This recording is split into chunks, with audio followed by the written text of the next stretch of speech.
Welcome to market investment. मैं हूं राहुल गुप्ता। स्वागत करूंगा आप सभी का हमारे चैनल मार्केट इन्वेस्टमेंट में। दोस्तों, आज दिन संडे का है और हम बात करने वाले हैं गोल्ड की और बात करने वाले हैं सिल्वर की।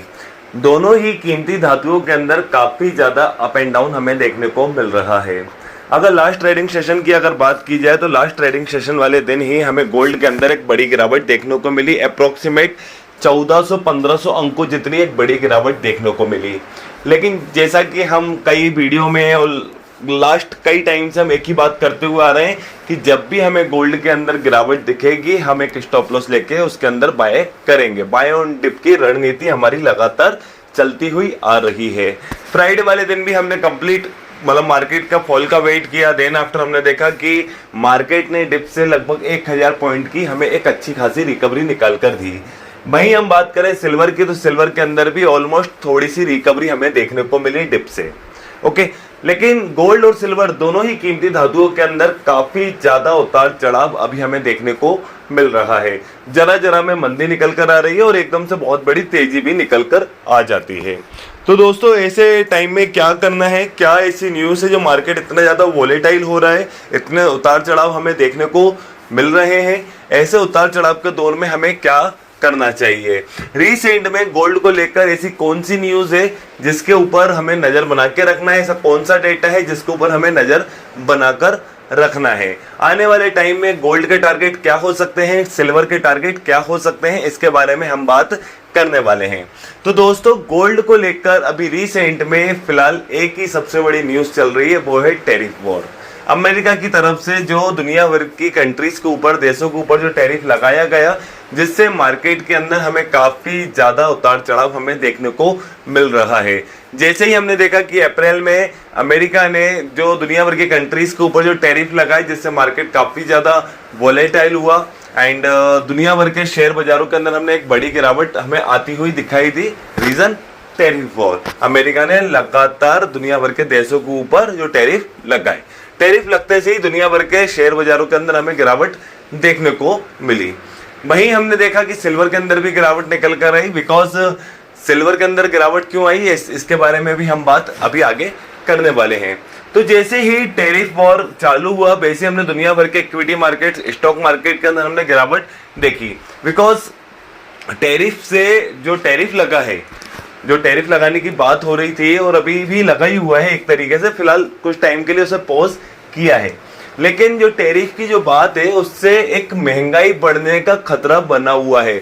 जैसे कि हम जानते हैं कि अमेरिका के जो फेड अध्यक्ष हैं जेरोम पावेल जी, उन्होंने क्लियर बोला है कि टैरिफ वॉर से जो लगातार जो टैरिफ की अपडेट आ रही है उससे महंगाई बढ़ने का खतरा लगातार बना हुआ है, इन्फ्लेशन रेट बढ़ सकता है। जिसमें जेरोम पावेल जी ने साफ साफ कहा है कि फेड अभी ब्याज दर के अंदर कटौती नहीं कर सकता है, वो अपनी ब्याज दरों को स्थिर रखेगा क्योंकि उसे महंगाई दर बढ़ने का खतरा दिख रहा है उन्हें। एंड इन्फ्लेशन का खतरा, जिससे इक्विटी मार्केट नीचे आए, और जब जब इन्फ्लेशन का खतरा बढ़ता है तो सेफ इन्वेस्टमेंट के रूप में गोल्ड को सबसे पहले याद किया जाता है। वहीं बात करें रिसेशन, दुनिया भर के एक्सपर्ट को एक और चिंता है कि ये टैरिफ वार से मांग के अंदर कमी आने का एक अनुमान है। दुनिया भर में आपको मंदी का माहौल देखने को मिल सकता है, एक रिसेशन। अब मांग के अंदर कमी आएगी तो ये न्यूज़ भी काफ़ी ज़्यादा नेगेटिव है रिसेशन वाली, जिससे दुनिया भर के इक्विटी मार्केट फिर नीचे गए। एंड हमने देखा कि सिल्वर भी नीचे गई। क्यों? सिल्वर सेफ इन्वेस्टमेंट होने के साथ साथ एक प्रोडक्शन मेटल है, इसका 50% से भी ज़्यादा यूज़ प्रोडक्शन में किया जाता है। और जब मांग के अंदर कमी आएगी तो सिल्वर के प्राइस के अंदर आपको फॉल देखने को मिलेगा। तो सिल्वर के अंदर इसलिए हमें एक बड़ा फॉल आता हुआ दिखाई दिया था। 1,01,000, 1,02,000 के हाई स्तर से गिरते गिरते 86-87,000 तक सिल्वर आ गई थी विद इन 2 या 3 डेज के अंदर। तो यही रीजन था सिल्वर के अंदर एक बड़ी गिरावट आने का। लेकिन उसके बाद हमने देखा कि भाई जैसे ही रिसेशन, इन्फ्लेशन की जो न्यूज आई उससे हमें गोल्ड को हवा आती हुई दिखाई दी। सेफ इन्वेस्टमेंट के रूप में गोल्ड को देखा गया, तो सेफ इन्वेस्टमेंट के रूप में गोल्ड को पसंद किया गया, तो गोल्ड के अंदर अच्छी खासी तेजी निकल कर आई। वहीं उसके बाद एक और न्यूज निकल कर आई कि भाई अमेरिका के राष्ट्रपति ने दुनिया भर के देशों के ऊपर से अपना टैरिफ 90 दिन के लिए पॉज कर दिया। और 90 दिन के लिए पॉज कर दिया, तो ये काफी ज्यादा पॉजिटिव न्यूज रही। तो दुनिया भर के इक्विटी मार्केट के अंदर हमें एक अच्छी खासी रिकवरी आती हुई दिखाई दी। वहीं हमने देखा कि सिल्वर और गोल्ड दोनों के अंदर तेजी निकल कर आई। अब गोल्ड के अंदर तो भाई अनिश्चितता का माहौल है, अनसर्टेनिटी बनी हुई है, लेकिन सिल्वर के अंदर बॉटम से भी अच्छी खासी रिकवरी निकल कर आई है।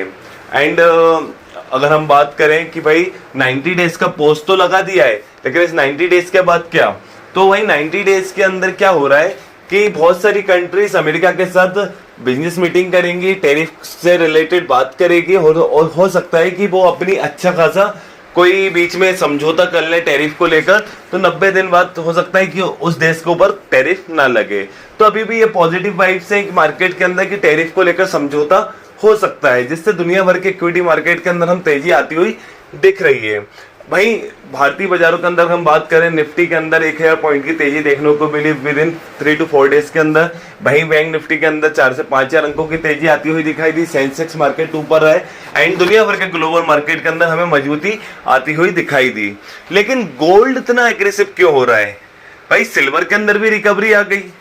भाई 87,000 से 96,000 तक सिल्वर आ गई थी, मतलब 10,000 पॉइंट की रिकवरी मिल गई बॉटम से, सिर्फ न्यूज से कि भाई टैरिफ को लेकर कुछ रिलीफ मिल रहा है। तो लेकिन गोल्ड क्यों इतना पैनिक हो रहा है? अब गोल्ड का पैनिक होने का रीजन क्या है कि अमेरिका ने दुनिया भर की कंट्रीज के ऊपर 90 डेज का पोस्ट तो लगा दिया है, लेकिन चाइना को उस लिस्ट से अलग रखा है। चाइना के ऊपर किसी तरह से कोई टैरिफ रिलीफ नहीं दिया।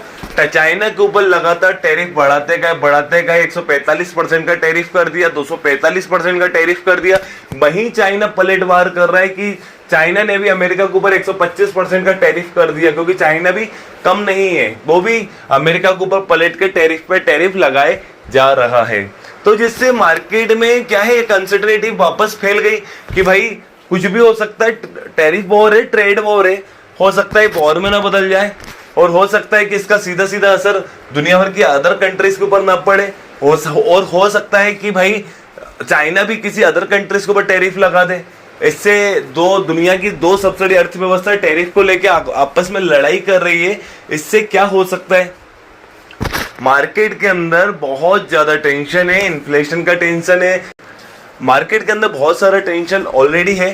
इन्फ्लेशन का टेंशन है, रिसेशन का टेंशन है, वही मतलब बात करें महंगाई हो गई, मंदी हो गई, और ब्याज दरों को फेड ने स्थिर रखने की बात कही है। तो ये काफी ज्यादा टेंशन का दौर बना हुआ है, जिससे गोल्ड को भी काफी ज्यादा एक स्ट्रॉन्ग व्यू मिल रहा है।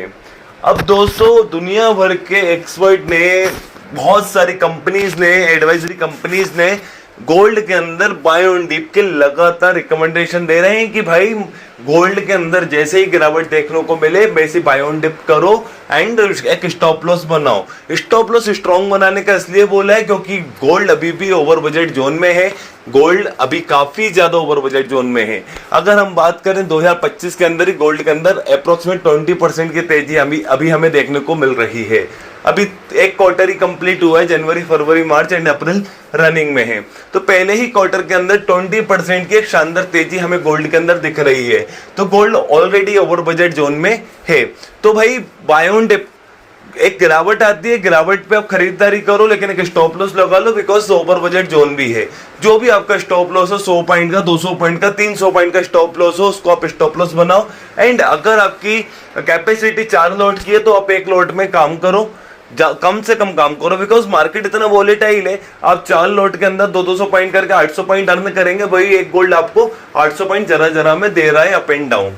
तो आप 1 लॉट की कैपेसिटी से काम करो एंड स्टॉप लॉस को बिल्कुल ध्यान में रखते हुए काम करो। और दोस्तों चांदी के अंदर तो ऐसा है कि भाई क्या न्यूज निकल कर आ रही है, आपको उसको पर नजर बनाना है।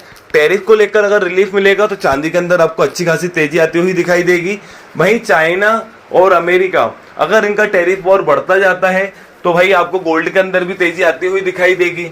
लेकिन अभी मार्केट के अंदर खबर है कि अमेरिका और चाइना टैरिफ को लेकर बात कर सकते हैं और उनके बीच में कोई समझौता हो सकता है। अगर वो लोग आपस में बात करते हैं और उनका समझौता होता है तो आपको गोल्ड के अंदर हो सकता है एक प्रॉफिट बुकिंग आती हुई दिखाई दे, करेक्शन आता हुआ दिखाई दे। वहीं चांदी के अंदर थोड़ी सी मंदी दिखेगी, लेकिन एकदम से एग्रेसिव तेजी भी दिखाई देगी। क्योंकि दुनिया भर के इक्विटी मार्केट ऊपर जाएंगे, स्टॉक मार्केट ऊपर जाएंगे, वहीं कमोडिटीज मार्केट भी ऊपर जाएंगे, क्योंकि भाई मांग में वापस तेजी आने का अनुमान लग जाएगा ना। और इंडिया गोल्ड के अंदर आपको जो पैनिक सिचुएशन का ओवर बजट जोन है वो खत्म होता हुआ दिखाई देगा। अगर इन दोनों के बीच में किसी तरह का समझौता हो जाता है, दुनिया के दो सबसे बड़ी अर्थव्यवस्थाओं के बीच में किसी तरह का कोई समझौता हो जाता है, तो चांदी के अंदर तेजी और गोल्ड के अंदर थोड़ी सी प्रॉफिट बुकिंग आती हुई दिखाई देगी। लेकिन उसके बाद भी एक्सपर्ट आपको कह रहे हैं बाय ऑन डिप का मौका मिले तो बिल्कुल बाय करके चलना, स्टॉप लॉस लगा के चलना।